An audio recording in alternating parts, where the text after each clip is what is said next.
রাসূলুল্লাহ সাল্লাল্লাহু আলাইহি ওয়াসাল্লাম এরশাদ করেন, যে ব্যক্তি আমার উপর একবার দরুদ পাঠ করবে, আল্লাহ তাআলা তার উপর ১০ বার রহমত নাজিল করবেন, তার ১০টি গুনাহ মিটিয়ে দেয়া হবে এবং তার ১০টি মর্যাদা উন্নীত করা হবে। হাদিসটি নাসাই শরীফে ১৩০০ নাম্বার।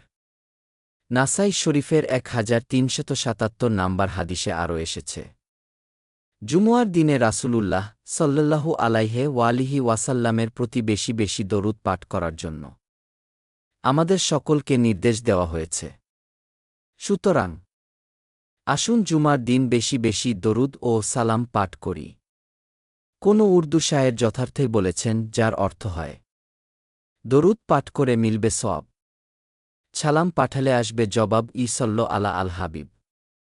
আপনিও বলুন, আল্লাহুম্মা ছল্লি আলা মুহাম্মদিন আবদিকা নাবিয়জিকা ওয়া রাসূলিকা আন-নাবী। এই দরুদটি কি যত বেশি পড়বেন ততই বেশি সওয়াব পাবেন। জুমার দিন এই দরুদ ৮০ বার পাঠ করলে আল্লাহ তাআলা তার ৮০ বছরের সগীরা গুনাহ ক্ষমা করে দিবেন। اللهم صل على محمد وعلى آل محمد. اللهم صل على محمد وعلى آل محمد. اللهم صل على محمد وعلى آل محمد. اللهم صل على محمد وعلى آل محمد.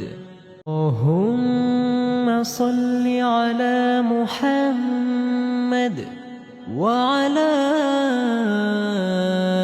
آل محمد. اللهم صل على محمد وعلى آل محمد.